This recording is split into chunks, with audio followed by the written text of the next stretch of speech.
دا دوه ټکي کوم زیات نه کوم په هر مؤمن مسلمان باندې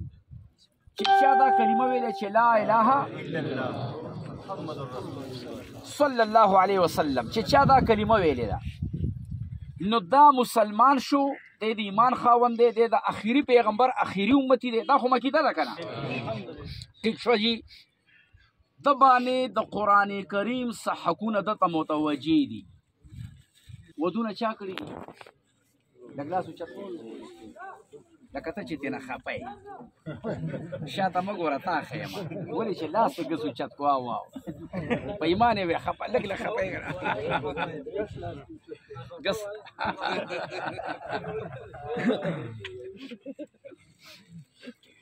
د دې بیبي تاسو نان نفقه حق منه تاسو ولا ګټه کنه لکه دا خو به ډېره بده شي چې غټ برېک کې ساتلی او بیبي چا کره کار کوي بده به شي که نه د پښتو اصول یې نه مني شریعت یې نه مني او بله خبره ده چې هغه حقوقو کې د زنانه په خاوند دا حق دی چې ګټي په وله څوک حق یې دی که نه او دا حق چا ویلي دا الله او پیغمبر ویلي که نه او همدغه الله او دغه پیغمبر دا ویلي چې ته کله مسلمان د مسلمان په کور کې پیدا شو نو د قرآن کریم په تا څه حقونه دي چې باغی کې یو حق تلاوت هم دی په ایمان وساري کې او د کتل په ثابت کا لاړ شي او راشي تلاوت راوالي درځي ده نه نو اسی په ایمان وي چې د خدای او د خدای د پیغمبر سره مونږ خیانتګري او د دې دین سره خیانتګري کوو کنه کوو افسوس دا دی نه نو ولې کمزوري یو چې برید ساتل شي اړو کمزور نه چې ګیره خړېل شي اړو کمزور نه دا خاصه په زور خبره ده زه وخت یو غزوم دا ماسپخین یاره بس کمزوري خورانه نه کیږي نو دا بیا زره سړی زویم ما یریږي دا بیا زره سړی زویم چې خپل غزوم نه بس کمزوري مزبانه کومه بل ما مسلمان غلطه خبره ده الله حکم کړی دی الله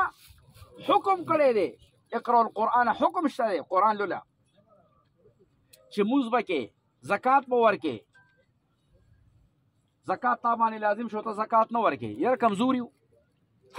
دا څه خبره ده دا موږ د دین سره قسم په خدای چې نخرې کو کور کې مور او پلار دي وایي د مور او پلار مخ ته کتو کې د حج د بیت الله ثواب دی بس داسې ورته وګوره بس ما ته د حج د بیت الله ثواب میلو شي نور په مېرمن د غن نه ورمنډمه په ایمان یې داسې ده که نه ده